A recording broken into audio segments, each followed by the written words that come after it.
say. Not a professional economist, but just having some free time. And the topic of my discussion today is how we transition from capitalism to a more a socialist or more socialist economy in the 21st century with working with what we've got.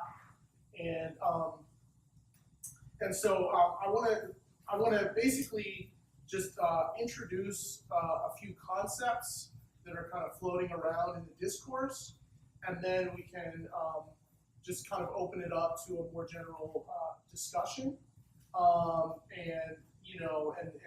just sort of framing it in terms of like how we engage with these sorts of concepts. So the first thing that I want to talk about is modern monetary theory. So that's basically just a definition of how sovereign governments with fiat currencies, like how the monetary system works, like within those kind of economies. So first of all, let's just get really basic, like what is money actually? Money is basically like a unit of account that we just use to like denominate how much stuff is available, what goods and services are available like within the economy, right? So like money isn't like a real thing. It's just all there really is people and stuff, and money is just a way to denominate that that everybody agrees on. And so like the reason like why do people agree on money? Why do people agree on like using a particular currency? So sovereign governments like issue their own currency, right? In most situations, like you have something like the Eurozone where you have all these countries that are on the same currency, but generally sovereign governments issue their own money. And so like what does that mean? What it means is that like there's a very common misconception that we talk about the way that we pay for things as a society in the same way that we talk about like the way that a family would pay for something or that a business would pay for something. But the fact is, national governments issue currencies, so they don't like all the things that we describe as being taxpayer funded aren't actually taxpayer funded. Like the way it works is that the government creates money, right? Sends it out into the economy through its relationship with banks, when it pays for a bridge to be built, when it pays its employees, when it sends out Social Security checks, all of these kinds of things. That is money that the government creates, sends out into the economy, and then in order to stop, in order to keep demand for the money, it collects taxes, right? And that's the biggest function of taxes, is that it keeps money in demand. It keeps there from being runaway inflation. It gets us all to agree that like dollars is what we're gonna use to like denominate value in the economy. Because we all have to pay our taxes in dollars. We all have to pay fines in dollars. We all have to, when we interact with the state, which is, as the sort of central hub of our society, we have to use dollars in order to do that. So that's why we use dollars. That's why dollars exist.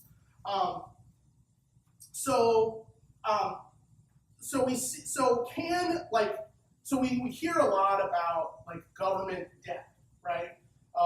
We have like the deficit is huge. Like we can't. How are we going to pay for all this stuff? So can the government run out of money?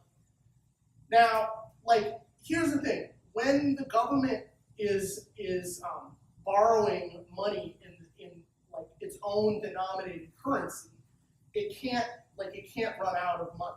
So you can't have the government can never go bankrupt. If the government says, okay, like, you know, we're going to provide health care for everyone, you know, we're going to pay doctors, we're going to pay hospital, you know, we're going to pay nurses, we're going to pay, you know, hospital administrators to make sure everything is operating. You know, we're going to, like, if they do that, they can't not be able to pay those bills. So, like, the idea that every outlay of expenses that a government has to make, it has to cover in taxes, like, that's not, like, that's just not accurate. So the way that we should think about sort of responsible government spending is you know, are we maintaining a society where you know, people have, like, access, where people can contribute productively, and where, like, people have, like, access to the resources that they want. And that's how we should think about sort of responsible budget policy. So, like, this gets very complicated.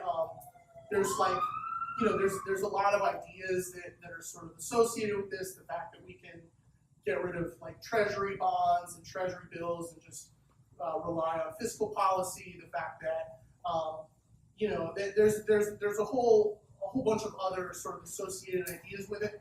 But basically, like, that's the sort of like, main thrust of modern monetary theory, is that like, we need to keep in mind that like money isn't a sort of finite resource that you have to go get from somewhere. It's just a mode of denomination where we like assign value to like, you know, all of the stuff that's available in the economy. So that's modern monetary theory. So now we got to talk about a few like, policy ideas that have come out of the left recently.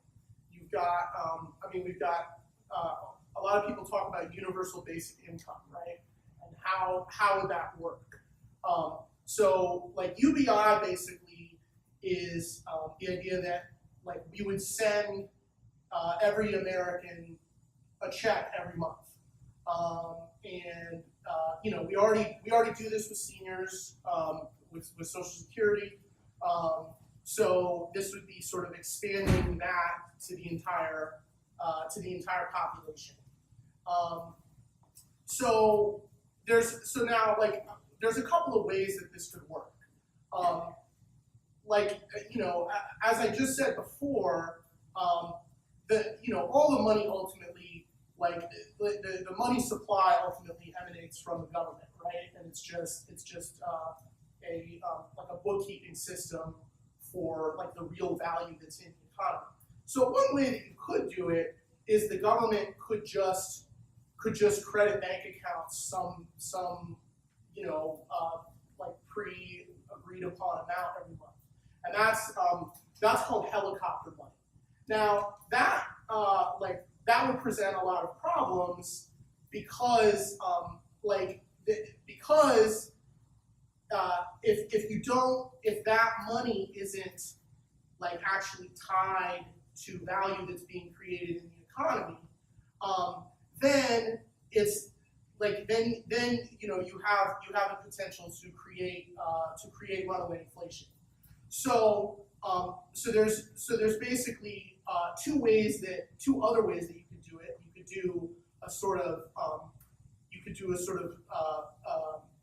like, budget neutral, you know, like a balanced budget UBI that would be funded by taxes.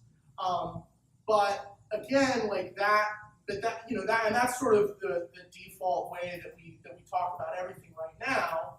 But that sort of reinforces this idea that, this idea where the government is a user of currency just like everyone else instead of the issuer of currency, which is sort of what modern monetary theory is all about eliminating.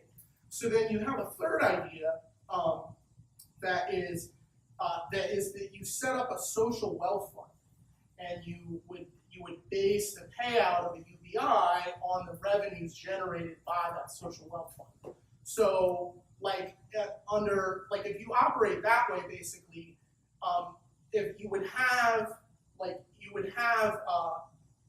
funds that operate like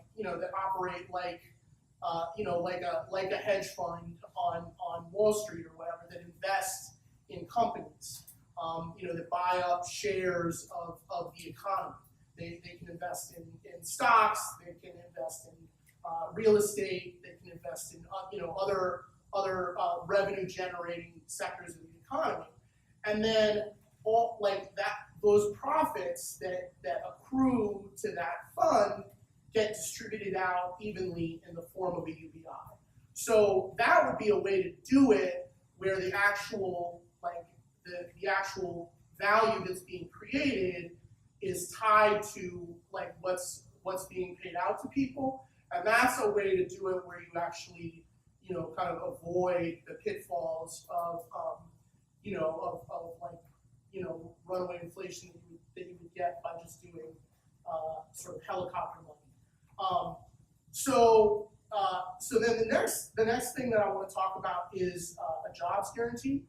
A jobs guarantee is an idea that's been proposed by several, by a lot of people on the left, including Alexandria Ocasio-Cortez, who is the presumptive representative for the New York's 14th congressional district at this point.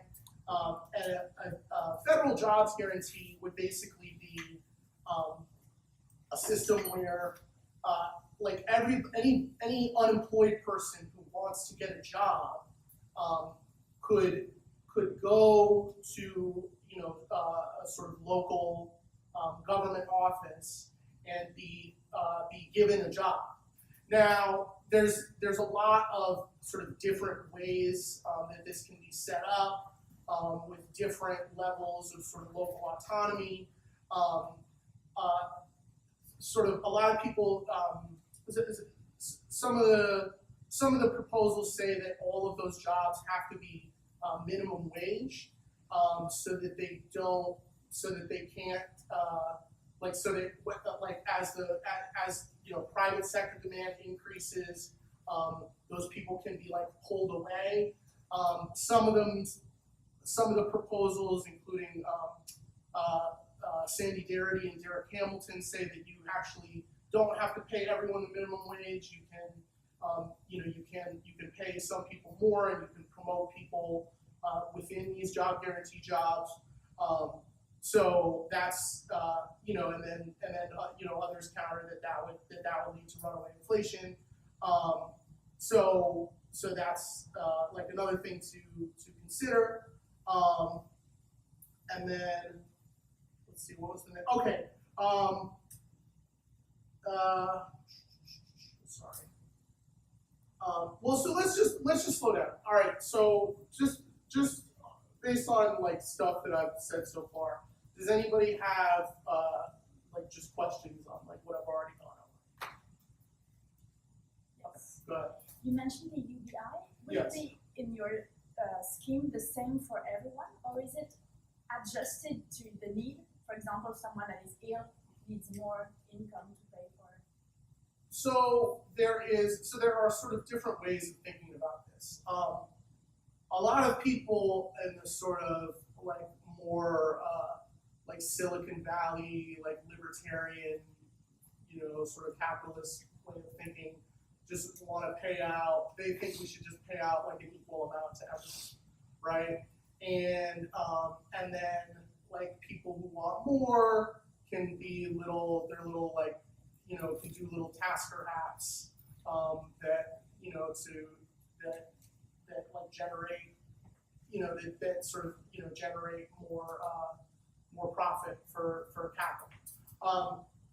I mean, when the left talks about universal basic income, we don't talk about like replacing the existing welfare state, or getting rid of the programs that we have. So there are people that get disability payments, which I think in the left conception of UBI would still get those disability payments in addition to the basic income payment that everybody gets, because their disability presents unique expenses and unique challenges for them.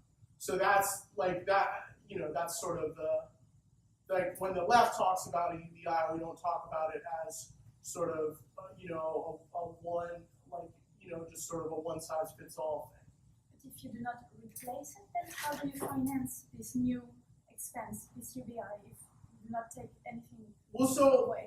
Like I just said, my sort of preferred way to finance it would be through a social wealth fund, so that you wouldn't, so that like the mechanism for figuring out what everyone gets paid is the amount of profit that is generated by the fund. Does that make sense? Yeah, but how lefty is that to go to the stock exchange to make money for the fund? It's what you mentioned earlier. The fund would invest into the stock exchange. So the fund would come to own instead of levying so the government, instead of because we have a corporate income tax, right? In the U.S. it's 35%. Nobody pays that. That's like a joke or whatever. But instead of there's a number of ways that you can sort of tax or compel assets to be put into the fund. But then the fund would own those profit generating assets.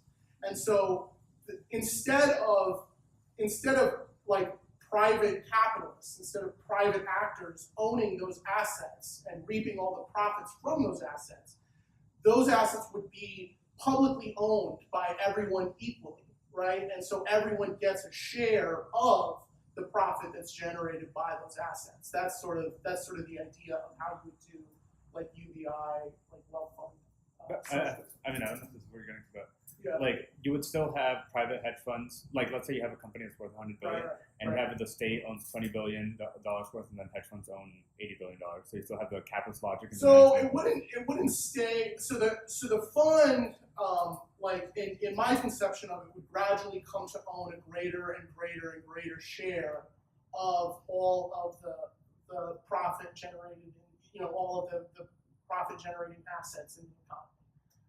So it would come to own a greater share of the companies. It would come to own a greater share of of real estate. It would come to own a greater share. Over time, you would just nickel and dime more and more assets into the fund over the years, so that basically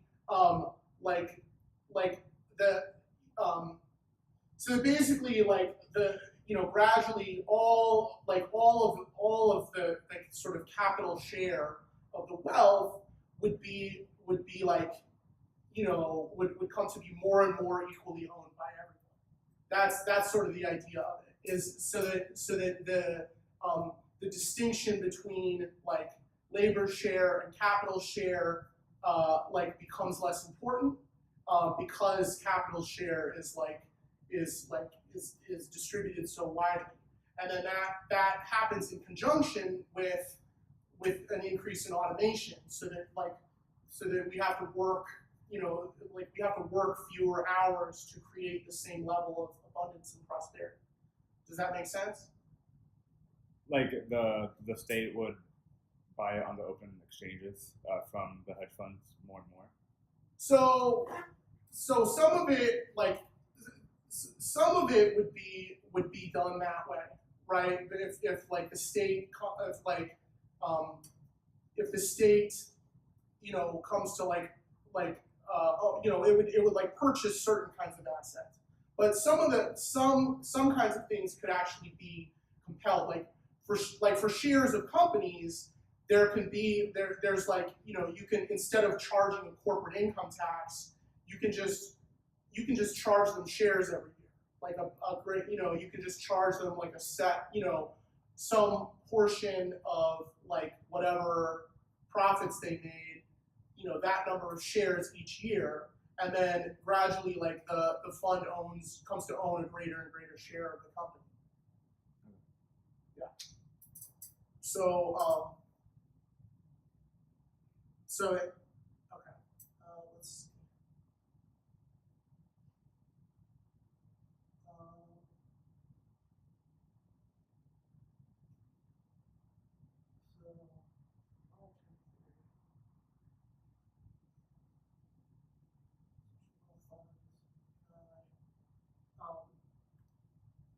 And then, okay, so then I guess the last thing I want to talk about is is a Green New Deal. Has anybody heard someone say Green New Deal before? No. Okay. Anybody? Yeah, I've heard of it. Van Jones wrote like a book about it. Yeah. So what? Tell me tell me about tell me about the Van Jones book. Talk about a Green New Deal. Van Jones says that in order to transition the U.S. to be based more on renewable energy, the federal government should, through a lot of mechanisms, like give certain grants to renewable energy developers, give money towards like R&D in renewable energy, stop the subsidies to fossil fuel, and then like, you know, create jobs in like wind and solar, either through like the existing utilities and Right. saying like, okay, we'll subsidize these jobs while, you know, let's say that solar today is 8 cents per kilowatt or whatever, and coal is like 5 cents. As solar gets better, then the state will subsidize solar energy or renewable until it becomes more competitive with like coal and natural gas. Okay. And that way you both create demand, you create jobs, and you transition the energy infrastructure to renewable energy. Okay. That's pretty good. So I like that. So I guess I would say that like my conception of a Green New Deal would be sort of the federal government, meaning all of us, like, you know, collectively, would sort of take ownership of like the energy sector and rapidly transition from a carbon producing system to like a totally green, carbon free system. So basically, we could marshal the resources to just, you know, build large arrays of solar panels throughout like the deserts of the Southwest. You know, we could just build lots of windmills throughout, you know, the windy corridors of the Midwest. We could, you know, in like cities and towns, we could put solar panels on, you know, all the roofs that get enough sunlight for it to make sense. We could, you know, we can basically, you know, build like a high-speed rail network to replace a lot of airplane flight and a lot of car travel. For, you know, cars that do remain, we can mandate, you know, a transition to, you know, fully to, you know, to no gasoline in a very short time, and that we could sort of mobilize the, you know, the resources available in the economy to do this in a very short time span. So that would be sort of my definition of a green New Deal. And those are basically like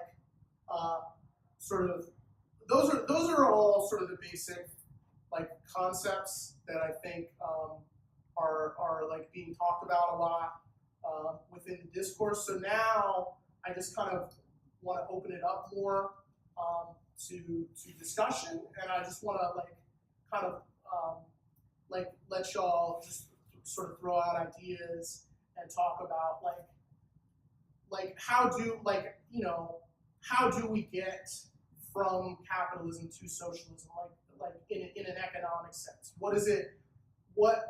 How do we get to a situation where sort of we collectively own and share resources and manage those instead of them being held in private hands? So I'll just kind of open it up to the group.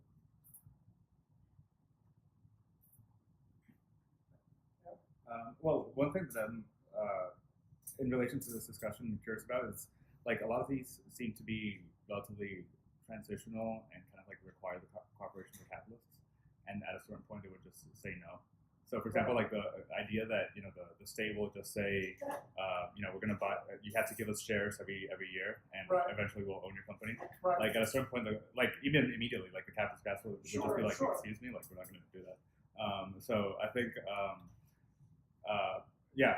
at a certain point, it requires like just seizing the state, and I don't think even if so all of these ideas are predicated on like sort of left control of the state levers of power. Yeah. So I think there's no question about that. Like the right doesn't want to do any of these things. The question is like, I think what you're saying is like, how do we deal with like a capital strike, or how do we because I think like all of this sort of assumes like sort of left control of the levers of power. Yeah. That's sort of like, but yeah, just sort of what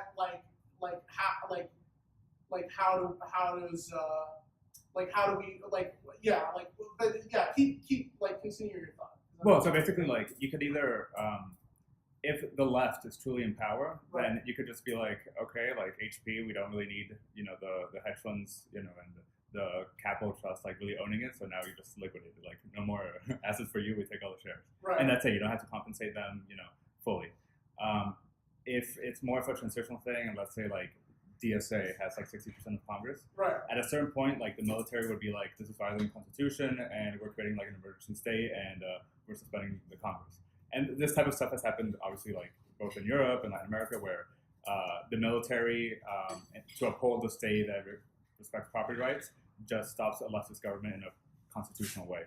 Yeah. So it's either like full state control or no parliamentary kind of control. Okay, so what do you at that point what do you do? What do you propose happens? How do you assuming there's assuming that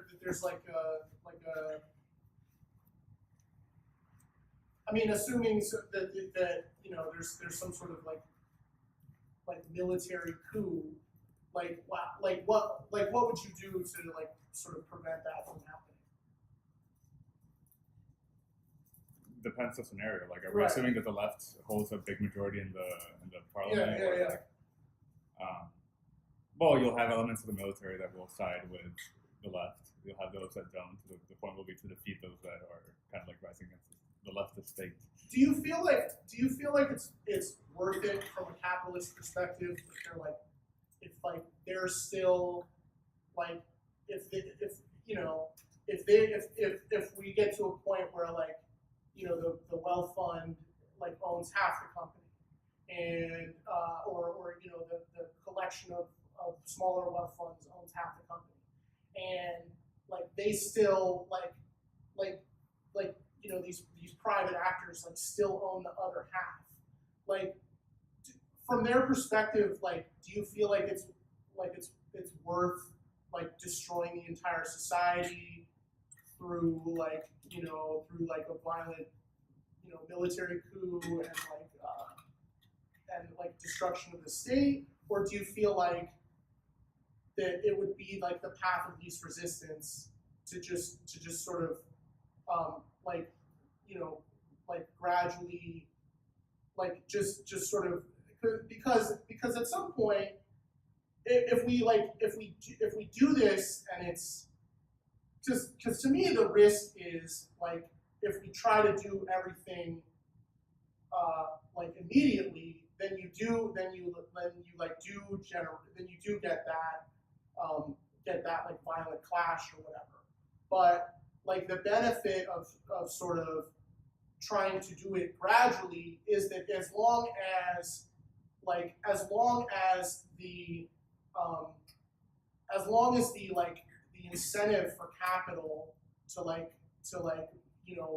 violently crush society, that wouldn't the sort of long-term benefits of keeping society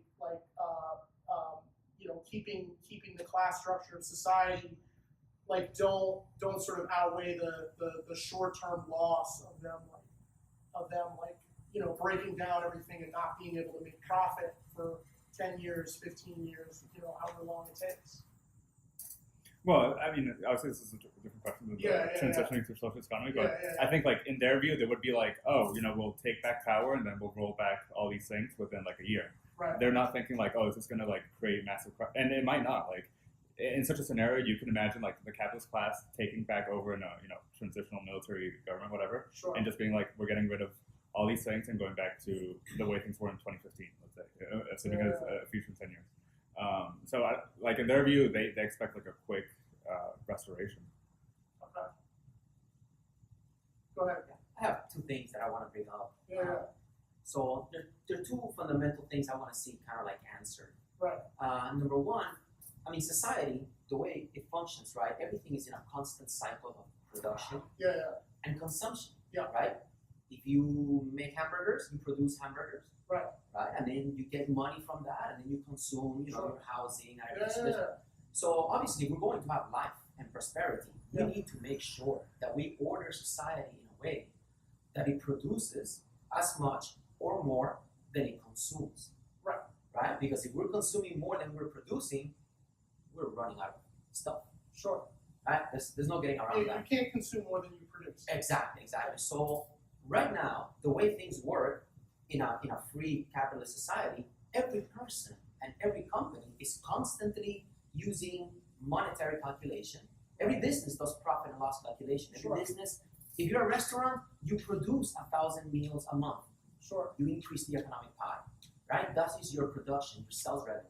Then you have your consumption, your costs, right? You pay people salaries and everything, and then the people use those salaries to consume from the economic pie, right? So in a free society, every business has to either break even.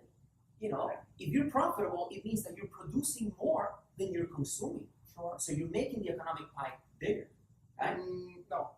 If you're producing, if you have a profit, you have managed to order your restaurant in a way that it's bringing more money than what it is consuming. Okay, yeah, that part is true. Yeah, but that doesn't increase the pie necessarily. Getting more income than outlay is not increasing the pie.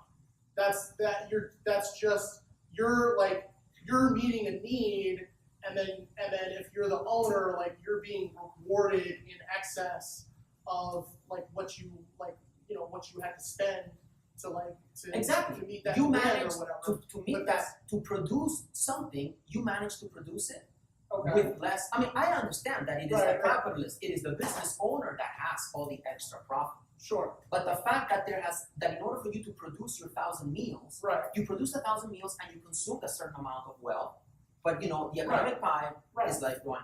So the important question is again, it is thanks to this economic calculation, and we also do it as individuals. For example, if I make websites, if I make one website a week for like $500. Let's just say you make a website a week for $500, right?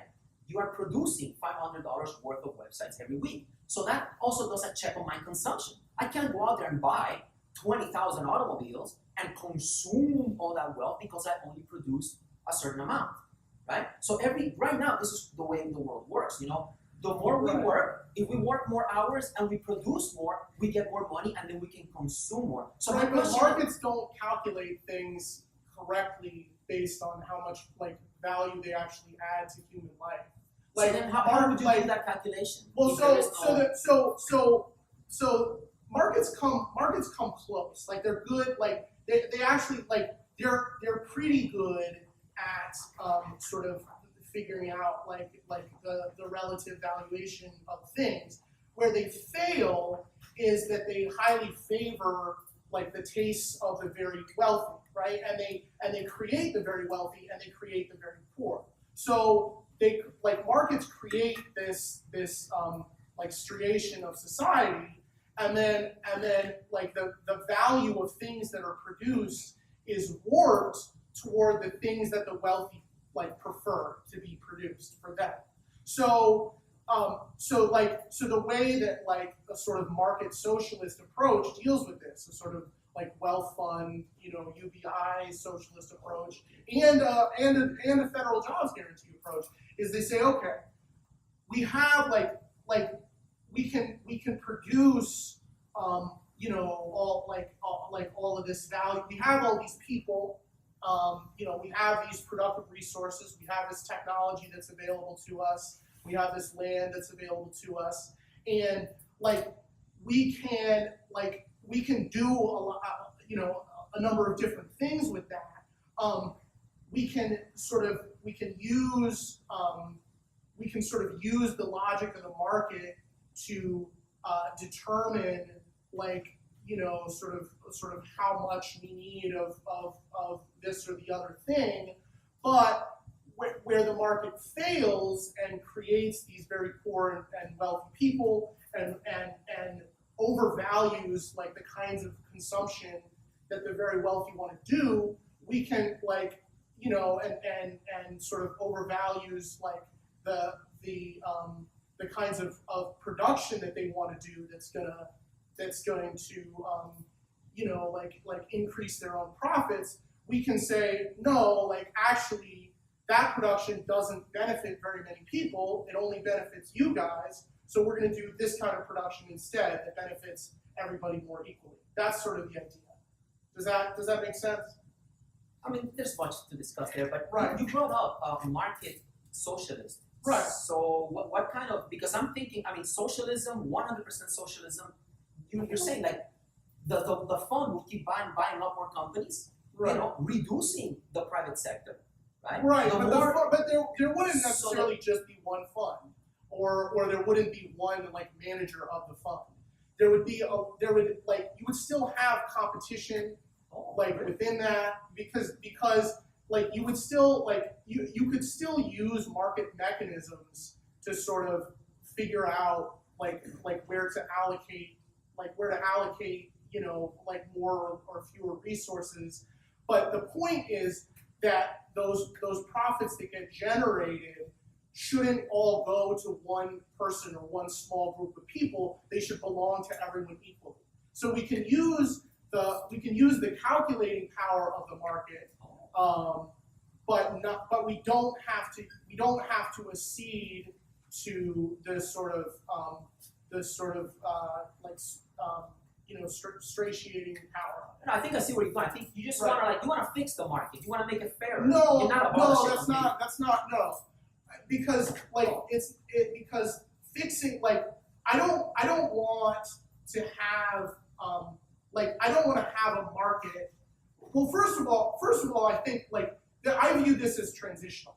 So like market socialism isn't an end state for me. It's like an idea of how to get to a world where basically, you know, like humans can do whatever they want, and you know, we create like automated systems to sort of do all the work that we don't like to do, and then people can just kind of do what they want. So but like the sort of mechanism for getting there is socializing the ownership of like the productive resources of society so that we all benefit equally from it instead of some people benefiting massively and some people not benefiting at all. Okay, so the market transitioning and the end game is 100% state control. No, the end game is like, the end game for me, and I think like for a lot of people, is fully sustainable, fully automated production that frees up humanity to just sort of spend its time doing like whatever people want to do with themselves. That's sort of the end state goal. Yeah, but that's not achievable on a 10-year time scale or a 20-year time scale. Whether it's 20 or 1,000 years, I mean, right. Somebody has to coordinate. Somehow we need to coordinate society so that there's more production and consumption. I mean, who doesn't? Is it the state? Is it right? So I just explained that. Like I just explained it to you. Basically, like you would have so. I mean, you're thinking about things from like this very sort of like small business, like Jeffersonian perspective. Even big business. I mean, who creates this incredible farm? Right. I mean, it's right. It's like thousands and thousands of people. It's miners in Africa, and it's so why does Tim Cook and the major Apple shareholders like why did they get all of this money instead of like all of that being distributed out like equally?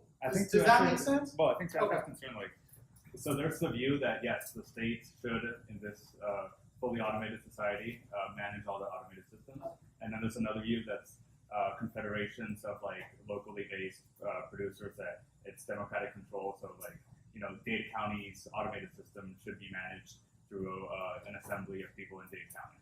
There's different views. So then every small county will have their own manufacturing.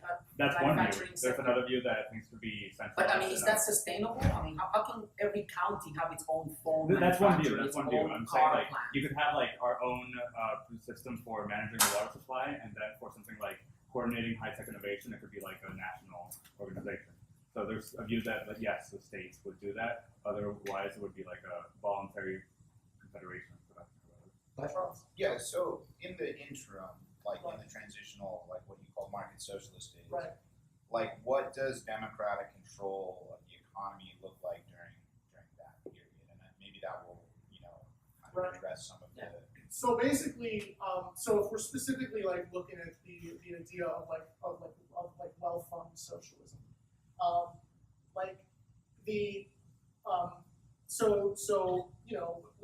we have like democratic processes that and obviously like as socialists we should work to increase those and make them more truly democratic, because obviously like our democracy doesn't like isn't very democratic in terms of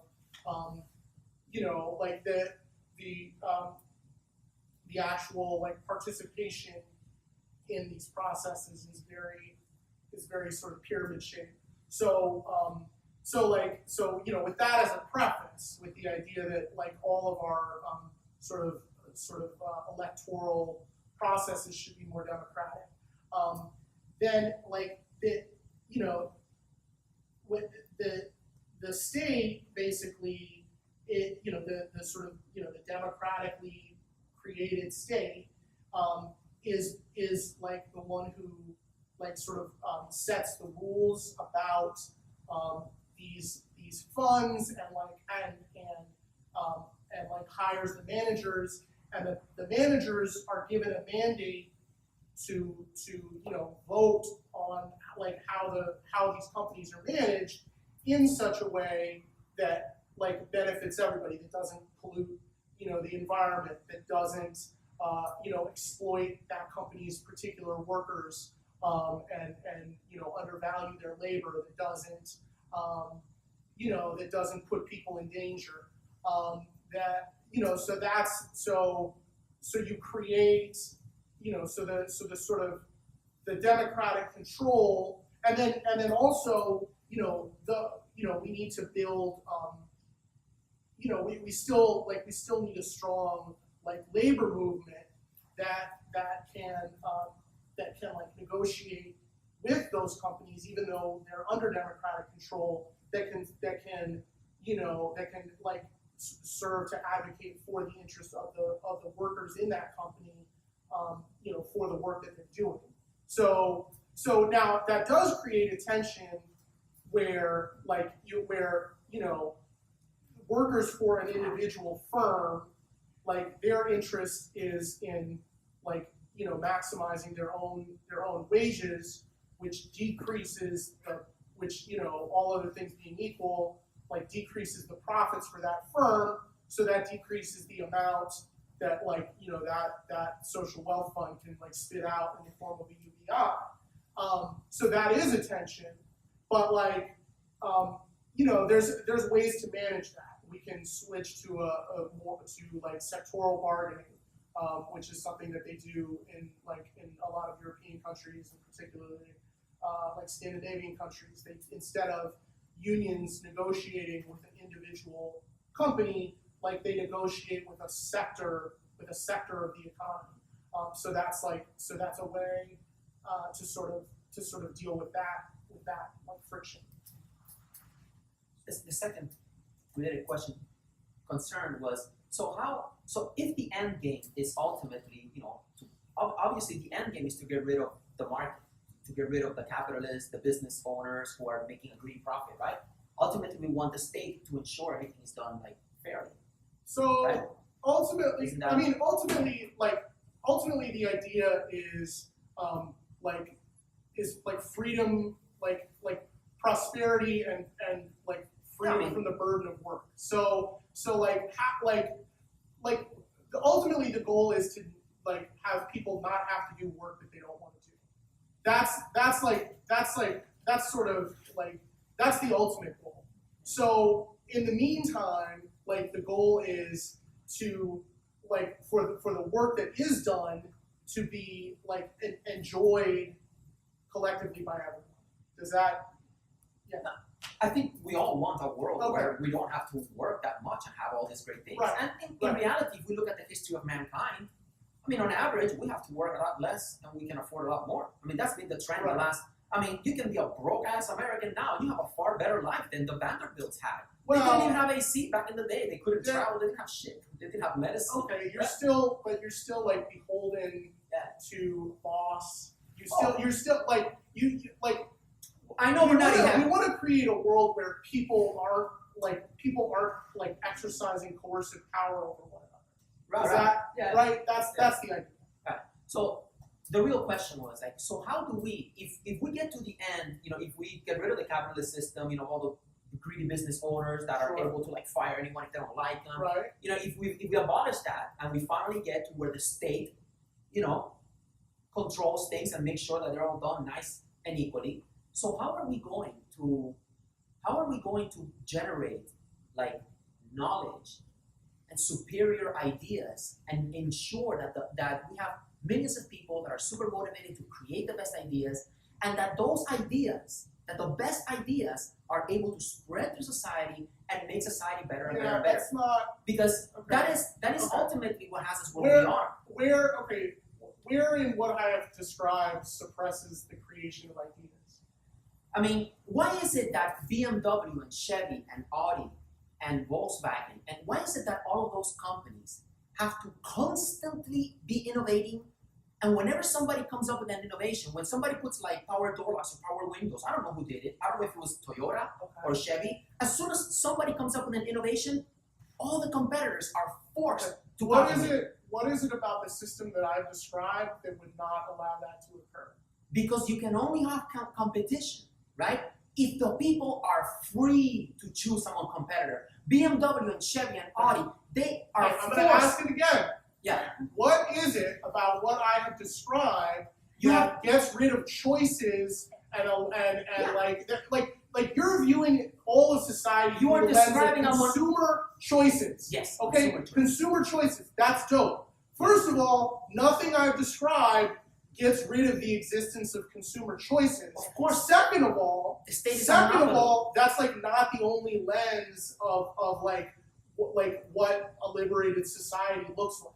So you're gonna have to answer, like, if you really want to present a challenge here, you're gonna have to first of all describe like how it is that sort of like multiple actors competing against one another, where the ultimate like proceeds are distributed out equally among everyone, how that isn't, you're gonna have to describe to me how that isn't real competition, or how that doesn't like, how that closes the door to new ideas. Second of all, you're gonna have to describe like how it is that like that's the only sort of meaningful lens through which to view like what a liberated society looks like. I think Yeah. one thing we need to Obviously, you could choose to better ideas. I mean, if you're not Right. compelled by hunger, say, just slave Yeah, but- away 18 hours a day in a factory or something, So you might have the time to create.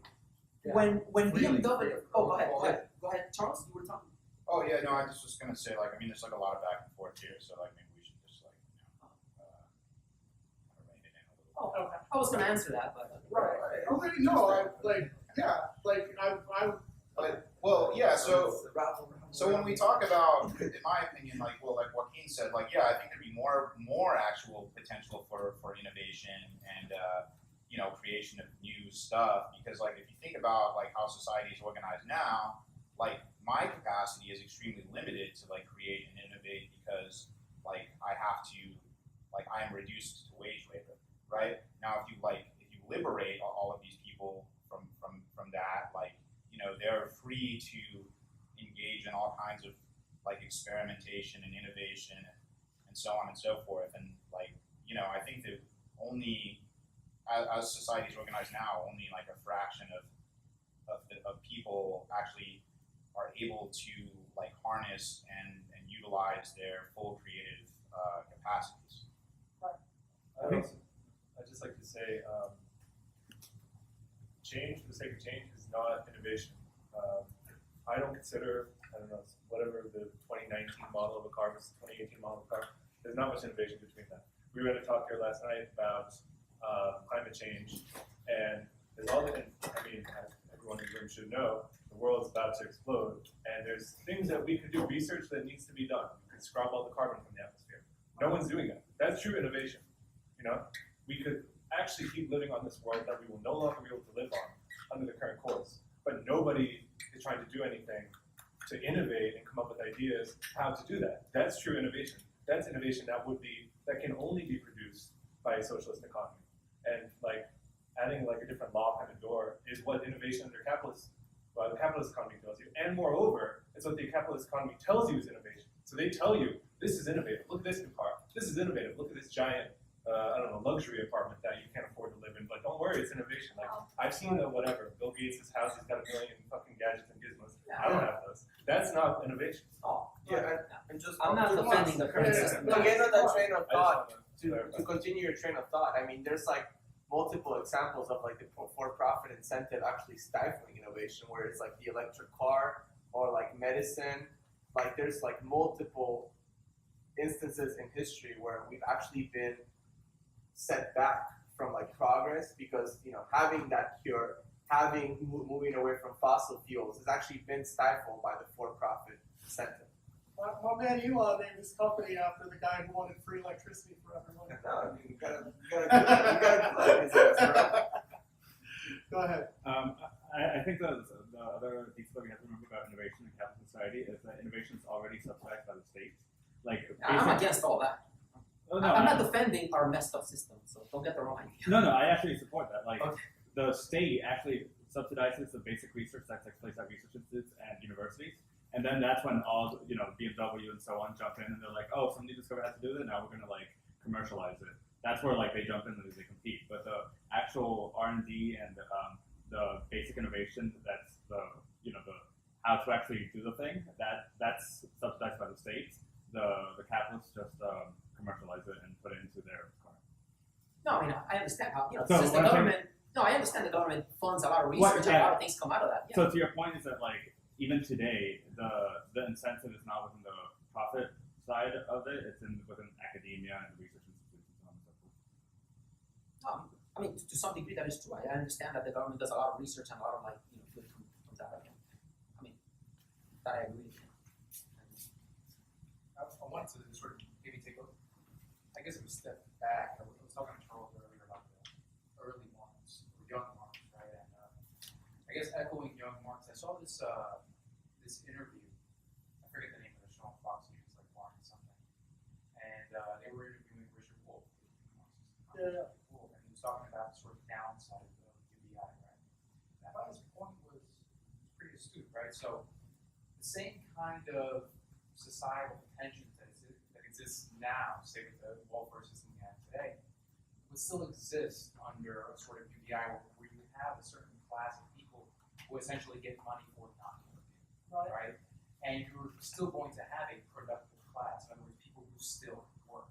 Right. And I guess I just want to float sort of this question as to how we can approach this tension. In other words, I mean, I guess the obvious answer is democratic control of industry, not under the guise of the state or collectively, but rather, what John would call industrial democracy, right? Worker control of enterprise. Right. I think I think everyone should work less, and like our society definitely stigmatizes the unemployed. It doesn't stigmatize capitalists who don't work. It just sort of accepts that as a part of the system. But yeah, no, you're right. There is going to be a tension in that transitional period between where you have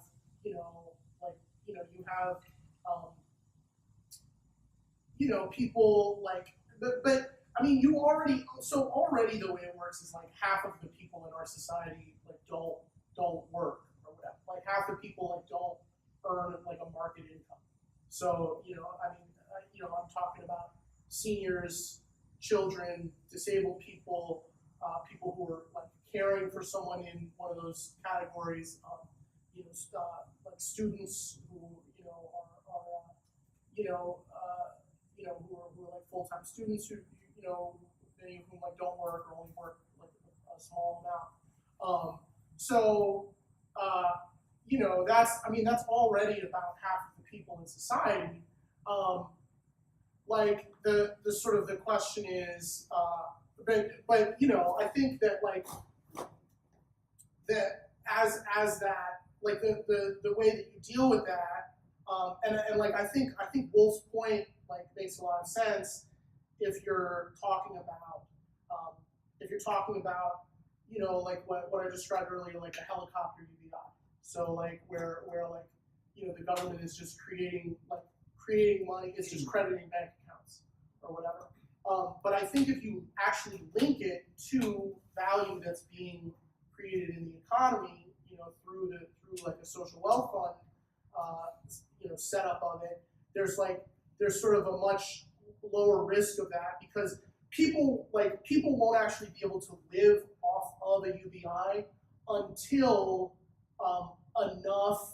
there is enough automated production and a profit ratio that reflects that we've liberated almost everyone from work, and the kinds of work that is left is likely to be the kinds of work that people actually want to do. Does that sort of I think the sort of existing tension that you mentioned before about sort of perverse incentive to just increasingly exploit your workers for the sake of running a profitable company, and in a sense contributing more to the social wealth fund and having workers on the flip side profit from that exploitation of others. I mean, I think that tension is there, right? A way to obviate that or prevent it is democratic control. So, Wolff also speaks a lot about worker cooperatives, or and how do you see that fitting into this kind of model that you're. So I'm not against that. But I think that what I haven't heard from Wolff is sort of a mechanism for like making that, for like universalizing that within society, like that, you know, I've heard him advocate for it a lot, and I think, you know, especially on a smaller scale, like it makes a lot, like, you know, it makes a lot of sense in a lot of cases to have small firms that aren't hierarchical, that are sort of, you know, where sort of the output is you know, democratically like figured out, and the, you know, the profits are like equitably distributed. But I think that sort of, you know, especially like within our current context, but I think that sort of, and I think there would still be a place for that. I think that like there's still a place for like small actors or whatever. Like the sort of the thing that I'm talking about is like largely deals with like sort of how to deal with big, with like you know, with like big business in the economy, with how to deal with, you know, like how do we deal with companies like Amazon or Walmart or like Monsanto or, you know, big corporations, because like that's who most people work for, either directly or indirectly, and like that's who has sort of a controlling interest in like the systems in our society right now. You mentioned European countries once or twice, and well, I do agree that the quality of life, because of these kind of social programs, Yeah, the welfare state. because of the welfare state is better for the whole population. I don't know if that leads. I think the assumption is that that's the first step in this transition. Yeah, I think welfare states are good in and of themselves. Like a welfare state is a good thing, but that a welfare state isn't socialism. Like right. A welfare state, like you have like you know, like Charles was talking about, like collective ownership and democratic control, like is over the productive resources of society. Like that's socialism. So like welfare states are good, and we need welfare states. They're necessary, and it's terrible that like we don't have a good one in the U.S. And like that's you know, but like a welfare state isn't sufficient, and like a welfare state isn't necessarily like a path to socialism in and of itself. You have to combine it with other like mechanisms that actually distribute power and distribute like you know, distribute like democratic agency. Well, yeah. So where I was going was that I think like Norway, for example, even has a state fund that's similar to this. Yeah, I don't know if Norway. they have Yeah. UBI that's distributed from it, but there's a rightward shift in Europe. Yeah. In general, so when we're talking about transitioning to a socialist economy, before when you two were talking about sort of the military and the right-wing forces wouldn't mind this like a state capital, a welfare state. I think that's true, Right. insofar as these gains of these first world countries are protected. So the U.S. can like create with all of its wealth, create a welfare state, but that's still not, I mean, world socialism, and it's Right. still an unsustainable, untenable situation. Right. No, I think that this is only, yeah, I'm speaking in a very narrow context, but I mean, if you want like sort of like my ideas about what a totally liberated world looks like yeah, I mean, we have to have, you know, open borders and open citizenship. We have to take, you know, like spend, take, you know, resources from like the rich developed countries and use them to lift the standard of living in, you know, in poor countries that we've exploited, that we've done a lot of resource extraction, where we've you know, like we need to engage in all of that. We need to stop, you know, engaging in wars. You know, all of that is like part of the bigger whole. And I guess, yeah, I was, you know, just sort of, for my talk, I was just talking about sort of left policy ideas that can sort of help, like frame, like help us think about a way to frame the transition, or the specifically like domestic economic aspects of it.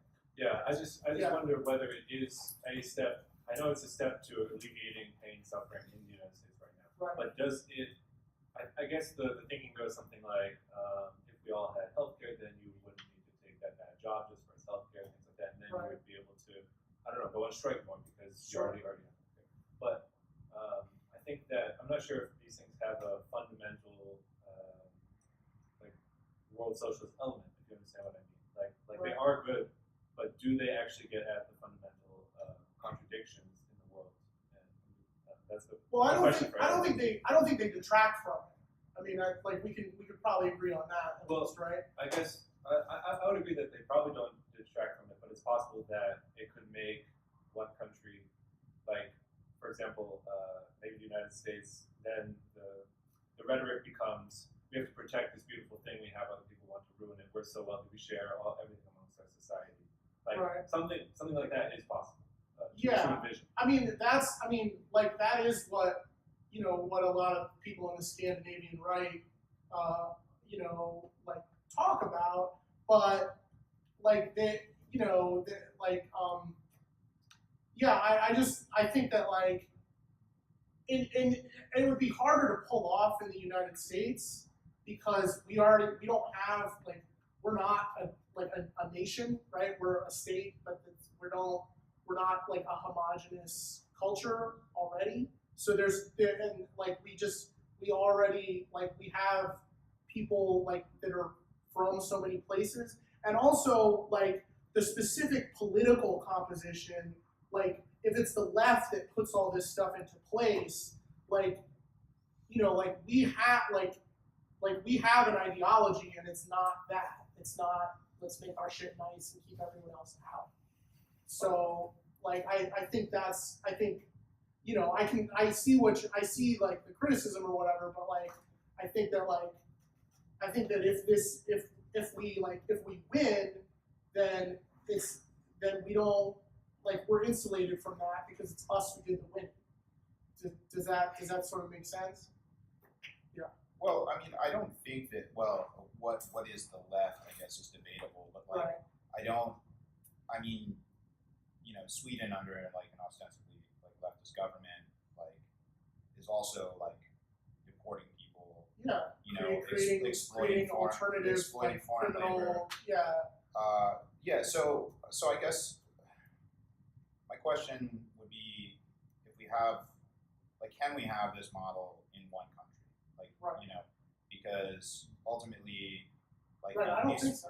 Right, these firms will still be exploiting labor out beyond our borders, and they Yeah. don't have any benefit from it. Like IKEA employees in Bangladesh don't benefit from the Swedish social welfare state, and they don't have any say in that. No, I think this isn't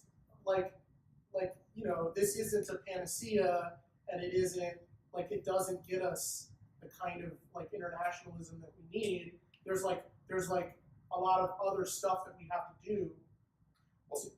So can you? Sorry, I didn't mean to cut you Yeah. off. But I mean, this is kind of delving away from economics, but how do we internationalize this? I guess at least from an economic perspective. So, I mean, I don't proclaim to have all these answers, but I think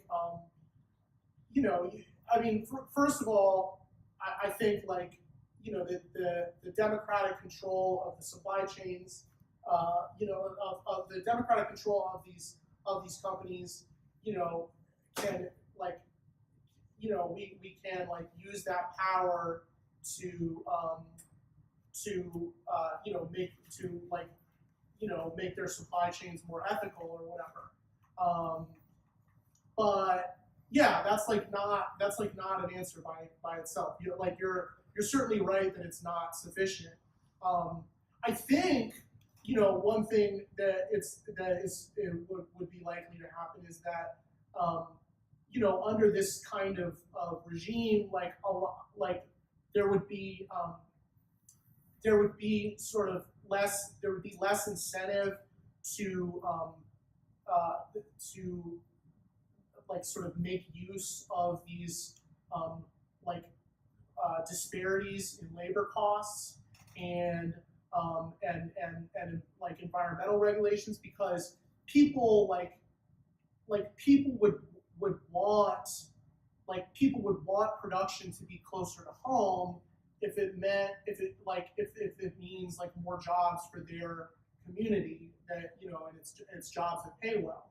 So like if we control, like if we have democratic control of these companies and we say, okay, like we want to make these t-shirts. We could grow this cotton in Mississippi, ship it to Bangladesh, have them make the t-shirts in Bangladesh, and then ship the t-shirts here so we can wear the t-shirts. Like we could just say, okay, well, like the cotton's in Mississippi, we can grow it in Mississippi, we can set up a factory in Mississippi where machines basically make the t-shirts, and we have a few people to watch the machines, and then everybody gets t-shirts, and we don't have to exploit like people in Bangladesh, and then we can take that, and we can go to Bangladesh and we can say, okay, like what do people need here? We need let's build the housing, let's build the schools that we need, let's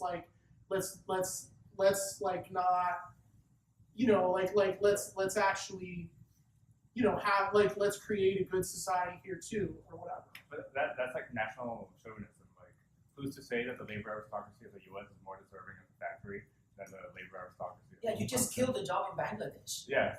Right. Right. Well, but the implication is that you're valuing like the American worker. Right, but but in Bangladesh they need to do stuff too, right? So like in Bangladesh, like them making t-shirts for Americans doesn't really do a whole lot for them. Like it doesn't really benefit them a whole lot to have some cotton shipped in from America, make a t-shirt, and then ship it back to America just because labor costs are low there. That doesn't do anything for them. They want the same thing that we all want. They want to live in a prosperous, free society with nice things just like we do, and it doesn't help them to import cotton from America, make a t-shirt, and then send it back to America. That doesn't help. The very fact that those people in those Bangladeshi cities are working, making those t-shirts, it means that is the best alternative for them. If you shut down that job, they have to pick something else. And the fact that they're working there, that's the best alternative for them. But For a we're lot of talking- those children that are working those things is running in some dumpster or doing something. Okay, but this is a discussion about where we're taking society. No, this is a discussion of how the world works, what is best for people given the means that we currently have. Okay, right. But this is right. But the question about sort of how does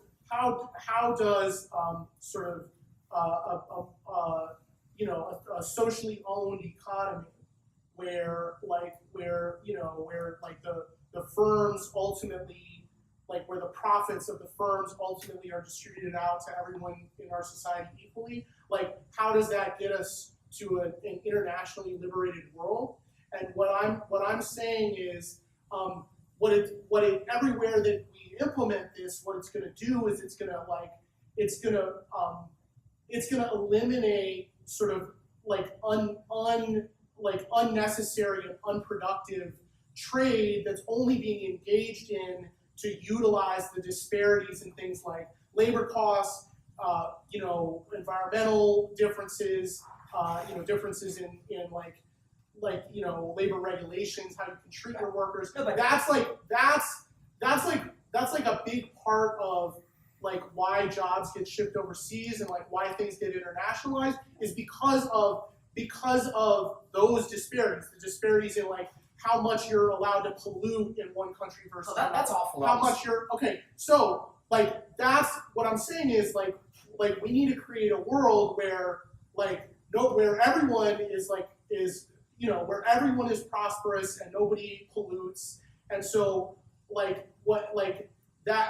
it's not chauvinism to say that it's inefficient to dig up, like to produce natural resources here, ship them somewhere else to get converted into a finished product, and then ship the finished product back here. That's not chauvinism.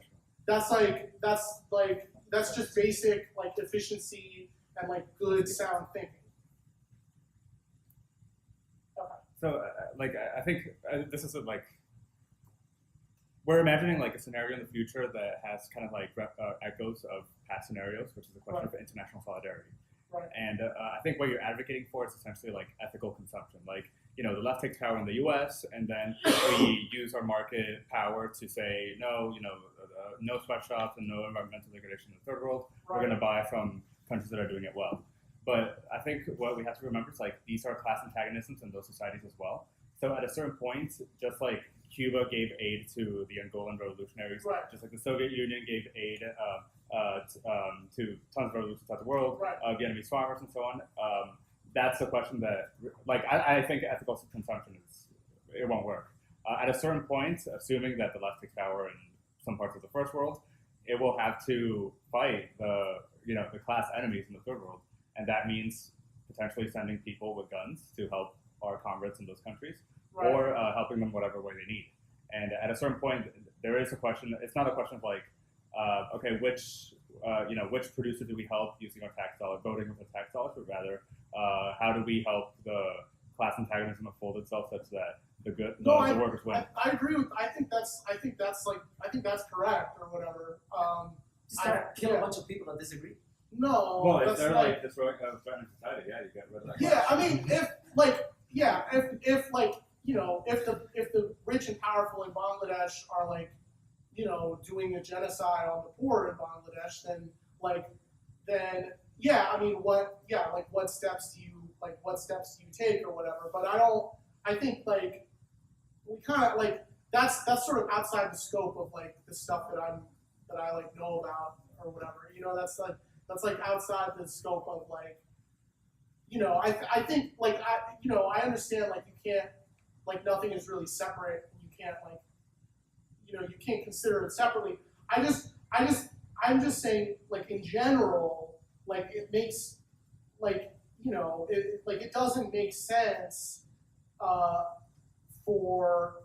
sort of, to like transport all this stuff around for no reason other than doing like arbitrage with like this sort of different levels of labor costs and regulatory regimes. That's the only point that I was like sort of making about that. And I think like to consider like you do have to consider like, okay, like what happens when production is like onshore or whatever. But that's like, that's sort of not like this isn't good. It's not this isn't helping. Like the current thing isn't helping people in the third world either. It's like vastly depleting resources. It's exploiting people. It's creating like incredible levels of exploitation and incredible like levels of pain. And so it's just like I don't see it as like I don't see it as like making things worse. Does that? I guess does that? There are obvious echoes of like the white man's burden here, right? Right. Well, if we don't take our companies over there and exploit them, Yeah, they don't have jobs, that's like right? not So I think so I think that's obviously there, but Right. I mean the best way to internationalize it is just to sort of localize it, right? I mean Right. once you right. take away that incentive to The best way to internationalize is to drop the border and let all the poor people I come to agree. the US. Oh, I agree. Yeah. The difference between me and you is that I want to let them be citizens and vote also, and you probably don't. You don't know what I think, that's but like, I want yeah. freedom. I want people to come Yeah.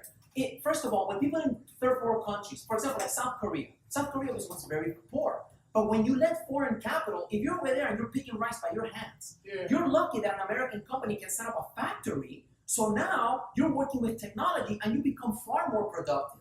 That is why South Korea in the last 40 years has gone from picking rice in their hands to being one of the most prosperous countries in the world because of trade, global trade, and everything. But it's even better to raise the standard of living of a poor person. Instead of having a company build a factory over there, it's better if they can just get on a boat, come to the United States, and already working on a factory here. Bro, I'm with you. I'm with you on open borders. Exactly. So this is open the border right Okay, now. I'm for open borders and open citizenship. Yeah, And exactly. like I want everybody to be able to move anywhere they Exactly. want and Because participate this is- in democracy and participate in society. This is where all So that's not an area where we disagree. Yeah. Like, yeah, that's like not The that's no problem. the issue I think is like with this is like we're not recognizing like the forces that are causing like migration. Not only should Right. people have the freedom to come to the United States, but people should also have the freedom to like not have to flee their homeland because of like imperialist like either like economic or military imperialism. Right. And the example that you just used, South Korea, like that was like a very intentional imperialist project. Like people, like the United States and the Western countries were like flooding like money into that economy to try to build it up, like as a counterweight to North Korea. I mean, you can see the same thing in post-colonial. Aren't they doing a lot better in South Korea than North Korea? Right, because of this thing that you just described that's like actually Yeah, because of free markets. No, Because because- right, people no, know because of it's imperialism. not free markets. It was to make North Korea look bad. Like Yeah. that's like It's like, the same what- thing that's- you can see yeah. it in post-colonial Africa. If you look at the example Kenya, of Kenya yeah, and Kenya and Tanzania, it's the Tanzania, same exactly, thing. One chose capitalism, and like the British, like totally were like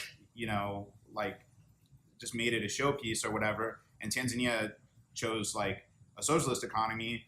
Or something that was sort of adjacent to democratic socialism. socialist economy, Yeah, and of course, like the rest of the sort of the imperial colonial like hegemonic power is just like basically froze it out. So And actually, using that example, North Korean economy was actually like doing like much better than South Korean economy until like Yeah, late until 80s that and the Soviet happened. Union. Yeah. like because they were both, I mean, vassal states for different forms of imperialism.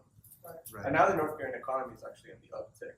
So is the South Korean. But so like so like the kind of system that I'm describing like wouldn't you would at least wouldn't have that anymore. You wouldn't have like this sort of like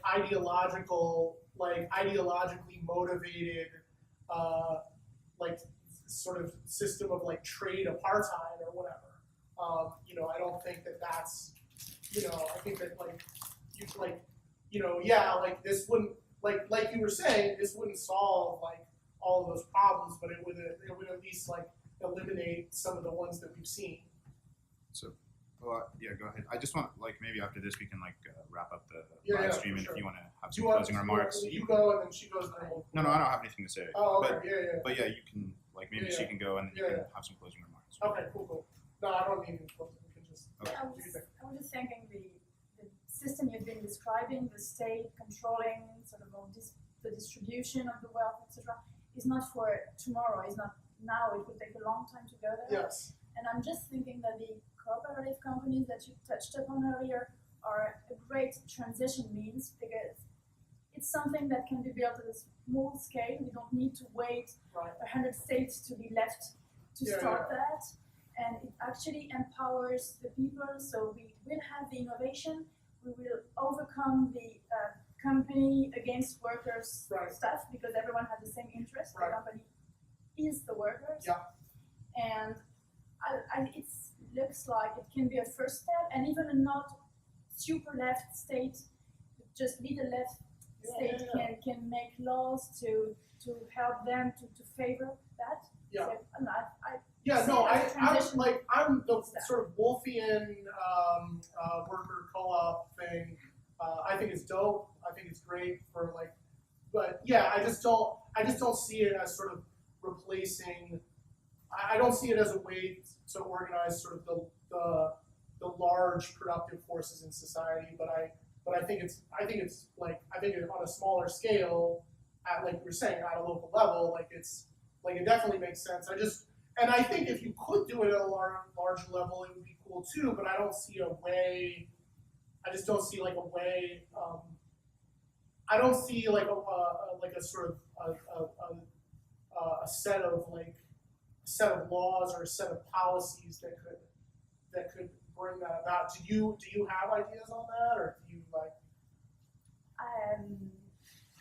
In France, for example, there have been governments that have favored that more than others. Right. And you actually see that this type of company, which I think is better than the classical one because people are empowered. You could see that it grows more if you have, for example, fiscal laws that favors this company. For example, they have less tax if they distribute better the wealth in the company. For example, that's a policy you can implement.